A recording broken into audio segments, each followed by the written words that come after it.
dalam acara juga pojok tazkirah. Hari ini adalah sedang spesial dengan Hari Pendidikan Nasional 2020. Para netizen dan teman-teman sahabat dimanapun berada, tema kita hari ini adalah gadget PS uang belajar bagi anak di saat alam sedang melanda.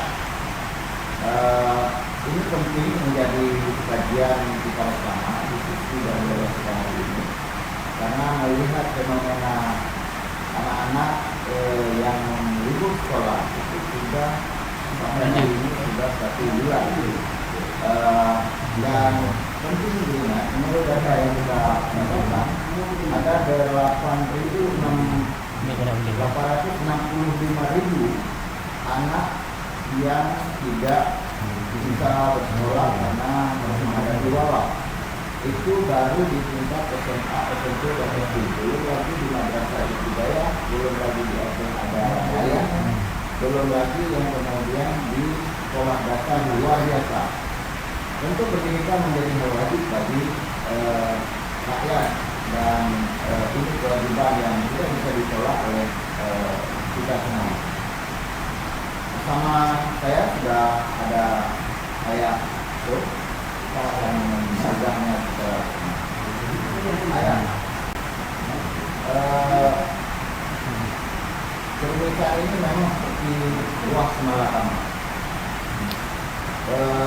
Ketika tidak libur, maka penyebaran wabah sangat berpotensi terjadi. Tapi ketika libur sekolah, hak anak-anak yang untuk mendapatkan pendidikan, pengetahuan ini justru terlihat akan bermasalah. Bagaimana yang melihat fenomena ini juga menjadi potensi yang kita potensial, karena khususnya kita kan kalau pengalaman masyarakat itu banyak anak didik yang menjadi gagal karena persoalan COVID. Apa persoalan? Perlu perhatian yang bersama. Itu perlu sebenarnya di saat pendidikan formal ini kita libatkan karena tidak hadir ke ruang sekolah, ruang pendidikan itu. Bagaimana lingkungan itu menjadi ruang pendidikan? Itu menjadi itu siapa orang tua, menjadi rumah tangga, menjadi juga pengganti sekolah, yang ruang pendidikan juga, lingkungan juga menjadi ruang pendidikan. Ini perlu perhatian bersama. Dan sampai begini, di saat mereka tidak libur dari sekolah, kemudian pulang ke rumah, di saat mereka duduk di rumah, ini kan bagaimana mengenai mereka tak libur. Tapi ada masalah, anak suka bermain, itu namanya anak-anak yang suka bermain. Dan mungkin dia tidak punya pilihan masa depannya apa yang lebih enak dan enjoy ya, itu aja. Maka jangan sampai mereka menjadi kebiasaan menikmati sesuatu yang merusak masa depan mereka.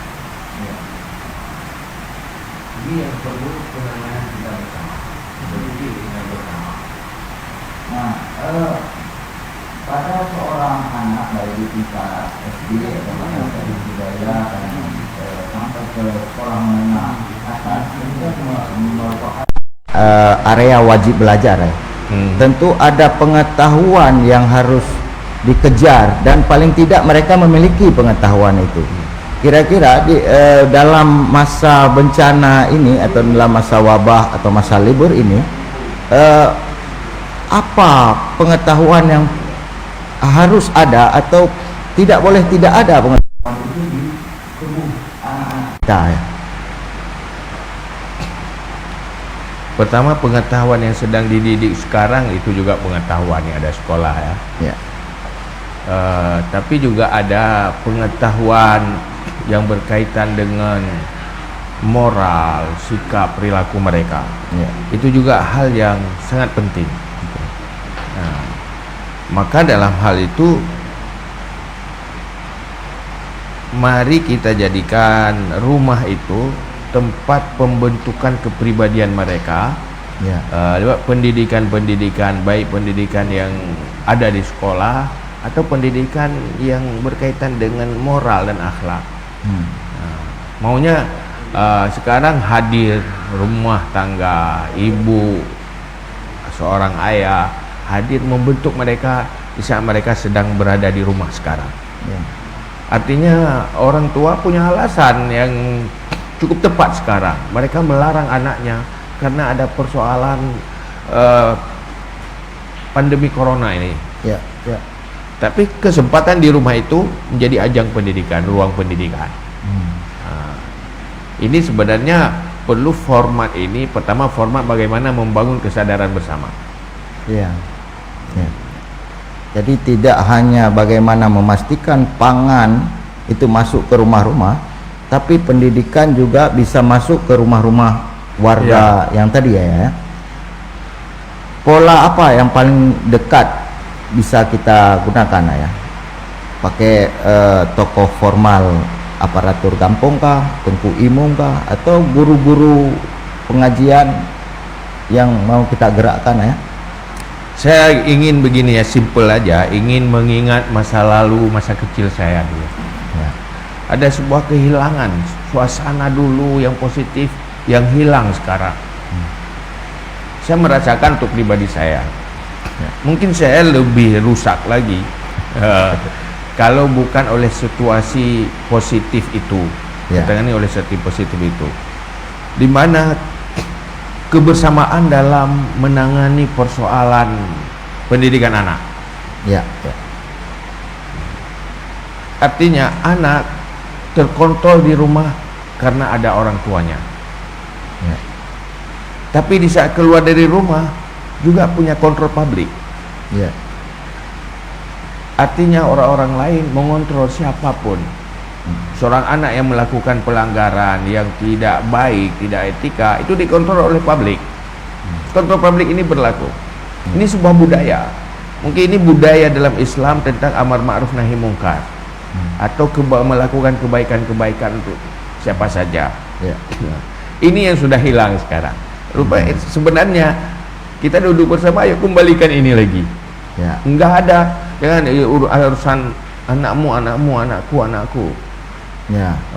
Enggak ada, itu terlalu individualis. Mengembalikan kontrol publik untuk pendidikan anak Di basis yang paling rendah, mulai kampung sampai mulai ke kampung, perkotaan ya. Nah, ayah, ini ada fenomena yang menarik belakangan ini ya. Ketika libur sekolah berkepanjangan, daerah seakan-akan tidak punya satu rule of the game atau cara main untuk mengelola anak-anak yang begitu banyak ini, hingga kemudian mereka berpindah ke gadget ya, HP atau smartphone yang saat ini. Mereka berada di sana ketika semua akses ada di gadget, dan mereka cenderung menghabiskan waktu seharian itu di sana. Ini sebenarnya apa yang terjadi ya? Kok tidak lagi ke orang tua tapi lebih bergantung pada gadget mereka nya? Ya, ini dunia milenial ya. Hal yang paling sulit itu kita akui. Ya. Pertama, kita ingin mengkontrol fisiknya, jangan keluar. Ya. Dia tidak ke sekolah, supaya jangan keluar. Ya, Takut kena itu persoalan wabah. Ya, masuk ke rumah. Tetapi sebenarnya dia di saat dia masuk ke rumah, dia keluar ke alam yang lebih luas lagi. Ya. Yaitu dunia maya. Di saat kita selamatkan mereka dari virus itu wabah corona, tapi mereka kena virus dekadensi moral, dekadensi pemikiran, Ya. atau dekadensi kepribadian mereka. Ya. Karena tidak terkontrol di saat mereka keluar berselancar ke alam, Ya. Ya. lewat dunia maya ke seluruh alam itu. Ya. Maka oleh karena itu ini perlu kontrol di sana. Kontrol di sana kan beberapa macam. Pertama kontrol orang tua. Tapi orang tua kadang-kadang ya kita sadari ya, anak jangan ribet ya, kasih itu biar kita jangan ribet, jangan ganggu kita lah. Minta ini minta itu. Ini pun kan orang tua juga ada PR sendiri. Di saat anak menuntut minta-minta, bagaimana supaya lebih tegas, itu hal yang perlu diperhatikan. Selain daripada pelaku-pelaku di sana, kan ada kebijakan sekarang misalnya aplikasi yang dipakai untuk anak-anak. Itu mungkin kan ada cara, jangan sampai dia bisa keluar ke alam yang tidak cocok bagi anak-anak. Membatasi download berdasarkan umur misalkan. Ini kewenangan siapa? Ini maunya yang punya kewenangan, ini harus perhatian di situ. Nah ini karena terkait dengan ruang belajar ya, tentang porsi waktu tadi yang mereka menurut penelitian bahkan sebagian sudah mulai kecanduan dengan game, dengan bermain gadget yang bukan area pelajaran. Sebaiknya bagaimana kita membagi waktu ini, dan peran siapa sebenarnya untuk menggiring mereka, karena gadget ini sama sekali tidak bisa lagi dilepas dari tangannya. Nah, bagaimana pelajaran itu masuk melalui gadget ini? Kalau pelajaran mau masuk ke situ, ya di situ kan harus ada menu-menu yang sesuai dengan pelajaran mereka. Ini sebenarnya tugas dunia pendidikan untuk melahirkan menu itu. Yang dunia pendidikan juga ya di bawah kekuatan-kekuatan lain, bagaimana menggiring dunia pendidikan itu melahirkan konsep-konsep menu sehingga dia belajar sambil bermain. Ini sebenarnya perlu dipikirkan bersama, sehingga orang tua kalau mau mendidik anaknya lewat gadget itu, mereka bisa suruh kamu boleh buka ini. Sekarang kan gini, orang tua pun asal serah barang itu ke tangan anak-anak, tapi nggak ada arahan mau diarahkan kemana.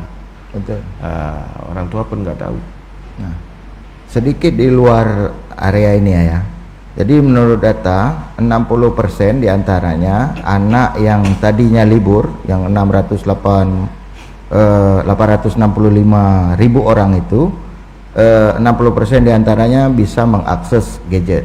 Tapi ada anak-anak yang di pedalaman, pinggiran, di samping tidak ada gadget, mungkin tidak ada sinyal dan segala macam. Ini kan butuh strategi untuk kemudian memberi arus pendidikan ke sana. Ilmu pengetahuan kan tidak boleh putus untuk mereka ya. Mungkin ayah punya cara untuk ini. Cara yang paling cepat sekarang, kalau misalnya seandainya mereka benar-benar belum mampu memiliki fasilitas itu, kita kembali aja kepada semangat masa lalu. Lingkungan itu semua berpikir bagaimana ini anak-anak kita, bagaimana generasi-generasi kita. Misalnya pemimpin yang ada di desa itu duduk bersama melahirkan kesepakatan, bagaimana untuk masa depan anak kita ini lebih baik. Artinya pendidikan mereka betul-betul membentuk mereka, pendidikan dalam arti bisa membentuk mereka untuk mampu menghadapi tantangan ke depan. Itu perlu duduk bersama sebenarnya. Para pakar pendidikan, ilmuwan, dayah ya. Lahirkan kesepakatan. Jangan lewat memaksakan. Kalau memaksakan merasa itu sesuatu dipaksakan. Tetapi ya kesepakatan, mulai dari membangun pemahaman, kesepahaman, dari situ lahir kesepakatan, sehingga lahir semangat untuk itu. Nah, isu hari ini ya, semua orang tua sebenarnya berharap anaknya tetap ada di dalam area pendidikan. Karena bukan cuman soal dia dapat ijazah, mungkin dalam keadaan dia ikut pembelajaran online dia bisa dapat ijazah. Yang ingin dikejar oleh orang tua anak adalah ilmu yang berguna. Artinya penghayatan dari ilmu yang dia dapat itu suatu hari dia bisa gunakan. Kalau begini cara pendidikan kita, apakah target ilmu yang berguna ini bisa dapat dia ya? Ilmu yang berguna, maksudnya ini pengertian ilmu yang berguna kan berbeda persepsi. Orang ilmu yang berguna asal dapat ijazah. Asal dapat ijazah sudah berguna. Yang penting dapat ijazah. Yang penting dapat. Tetapi sebenarnya kalau menurut kita orang beriman, ilmu yang berguna itu ilmu yang mampu memperbaiki kepribadian dirinya sehingga mampu dia menjalani kehidupan dalam bentuk bermanfaat untuk kepentingan abadinya. Itulah ilmu yang bermanfaat. Artinya ilmu yang menyelesaikan kehidupan ini dan juga ilmu yang bisa menyelesaikan kehidupan setelah kehidupan dunia ini. Ilmu itu. Sekarang sebenarnya kita semua sadar bahwa kalau sekedar informasi, ilmu itu kan sekarang lewat ajang transfer informasi. Ya kan? Pendidikan itu lewat ajang transfer informasi, baik informasi lewat lisan, lewat tulisan, lewat kasat mata. Nah, informasi-informasi yang tersampaikan ke dalam otak manusia. Kalau sekarang sebenarnya kita punya fasilitas untuk mempermudah melahirkan informasi yang dunia pendidikan itu. Bermudah dengan ada teknologi ini. Cuma persoalannya kita kurang memanfaatkan itu. Kita masih menghabiskan waktu dengan cara-cara lama. Kalau dulu kan hafal kali-kali itu, tambah hafal. Kalau sekarang kan ada kalkulator. Kalaupun dia hafal dia nggak fokus tekan kalkulator. Kasih ilmu mereka pandai memanfaatkan kalkulator itu. Kalau dulu nggak punya kereta, nggak punya kendaraan, dia jalan kaki. Kalau sudah punya kendaraan, untuk apa jalan kaki lagi? Kan lebih cepat. Naik kendaraan. Maka ini fasilitas ini pakai untuk pendidikan. Bagaimana budayakan itu dengan anak? Bagaimana menggiring anak itu mau memakai itu untuk pendidikan dia? Artinya memastikan setiap teknologi ada di tangan anak itu untuk pembelajaran. Untuk pembelajaran. Dan jangan bebaskan tuh mereka. Kita melarang mereka secara total tuh nggak mungkin. Susah lah. Tetapi paling kita arahkan ke dalam bentuk materi apa yang mereka bisa buka itu. Cara memanfaatkan. Cara memanfaatkan bagaimana. Kemudian durasinya gimana. Waktunya gimana.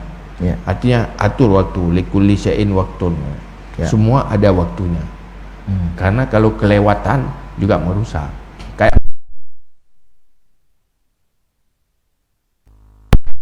Jadi kondisi ini memang terlihat kita sebenarnya punya beban bersama ya. Karena anak-anak ini kan menjadi harapan bangsa di masa depan. Ketika salah penanganan, maka dia akan menjadi bom waktu baru. Kehilangan pemimpin yang punya pengetahuan, kehilangan pemimpin yang punya akhlak dan segala macam. Kalau ini ingin dikejar atau ingin diselesaikan ya, supaya tidak jadi bom waktu, apa saja tips yang penting mulai diberlakukan orang tua sebagai tokoh utama di dalam wabah corona ini. Saya dalam masa wabah corona kan leading utamanya di orang tua ya. Apa saja langkah yang penting bagi orang tua untuk mengontrol ini ya? Kalau dalam Islam, hal yang paling penting bagi anak kontrol akhlaknya. Akhlak. Bagaimana membiasakan mereka selalu punya etika. Artinya memiliki kepribadian yang berakhlak. Karena persoalan intelektualitas dia bisa dapat kemudian. Ya. Karena setinggi apapun intelektualitas, apabila duduk dalam dia bersemayam di sebuah pribadi yang rusak, ini tidak akan ada maknanya nanti. Ya. Nggak ada fondasi. Artinya sebuah bangunan yang indah, fondasinya tidak kokoh, dia akan ambruk juga. Nggak ada arti keindahan itu. Dia akan jadi puing-puing ujungnya. Ya. Begitu juga ilmu pengetahuan yang hebat, duduk dalam sebuah pribadi yang salah, itu akan menjadi malapetaka. Ya. Ini hal yang paling penting sebenarnya.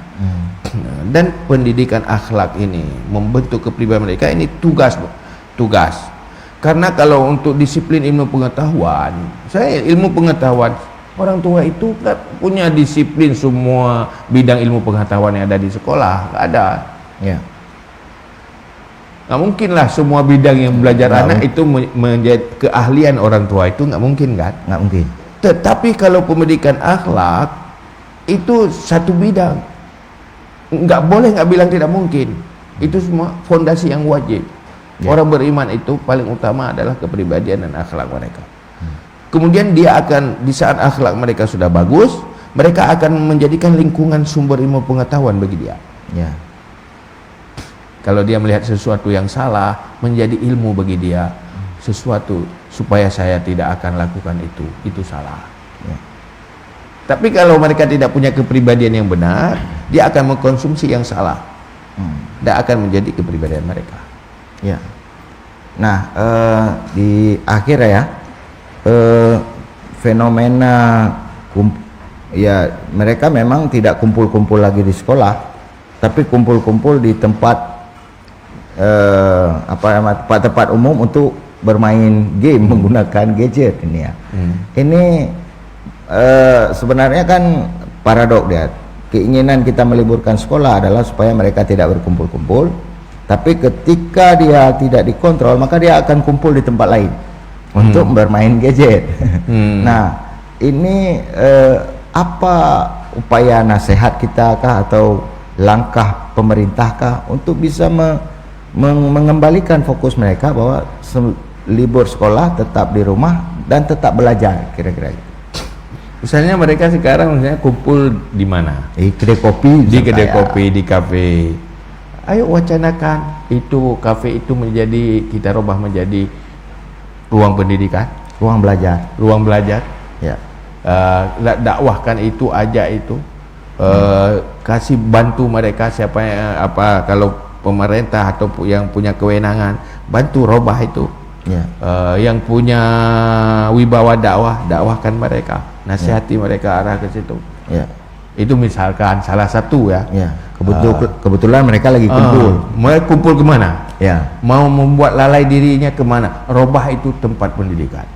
Ya. Kan kita tidak bisa berkreasi seperti itu. Betul. Misalnya kedai kopi itu ya jadikan tempat pustaka. Ya. Ya pustaka digital. Kan nggak apa-apa. Oh habis duit buat gedung sekolah juga habis duit. Ya. Tapi mereka berada di gedung sekolah itu berapa lama? Ya. Kemudian mereka akan berada di mana? Ya. Setelah itu di mana? Setelah itu di mana? Setelah itu di mana? Robah itu menjadi ajang pendidikan. Itu hebat. Artinya negeri ini semuanya jadi ruang sekolah. Ya. Ruang pendidikan. Ya. Maka lahir manusia-manusia yang bagus. Ya. Karena manusia itu terbentuk oleh lingkungan. Buat negeri ini menjadi lingkungan pendidikan dan pembentukan kepribadian. Kita berkorban ke sana akan lahir pemimpin-pemimpin yang mampu menantang kehidupan dunia ini. Masa depan. Ayah, netizen ya menjadikan semua tempat menjadi ruang pendidikan dan pembangunan karakter itu menjadi kunci poin pertemuan kita hari ini. Artinya ada peran dari semua kita, baik orang tua di rumah, lingkungan, kecil, tuhaput, pemimpin daerah, pemimpin provinsi dan pemimpin yang ada di Jakarta. Ayah, satu nasihat dari ayah terakhir terkait dunia pendidikan kita ini, karena yang dikhawatirkan adalah pasca berlalunya corona ternyata kita sedang memasuki area yang lebih rumit karena pengetahuan orang sudah tertinggal. Konflik di Aceh mengajarkan kita itu, misalkan bom di Hiroshima Nagasaki, Jepang mengajarkan itu. Setelah orang tidak bisa bergerak, maka korban selanjutnya adalah pendidikan, dan itu pasti akan mengorbankan masa depan. Ini mungkin nasihat closing statement ya. Pertama yang perlu kita sadari bahwa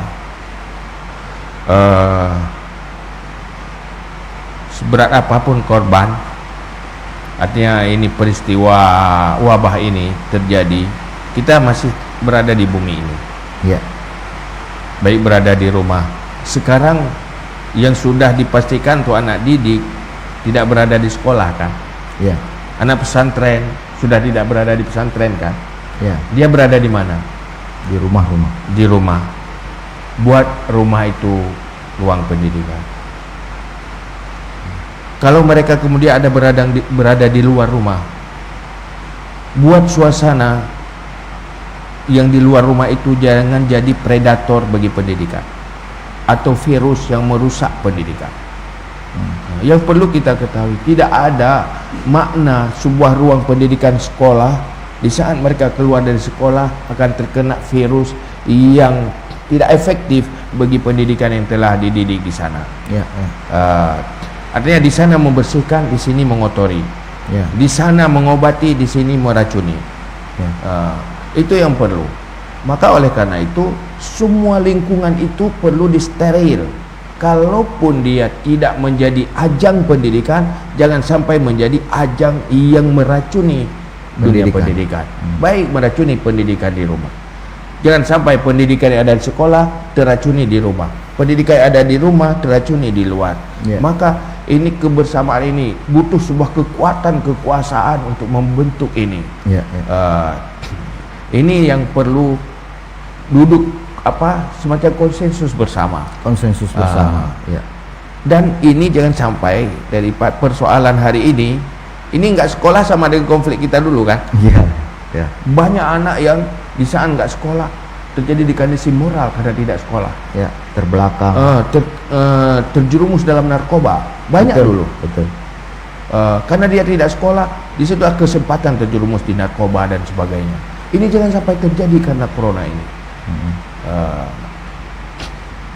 Terima kasih ya para sahabat netizen dimanapun Anda berada.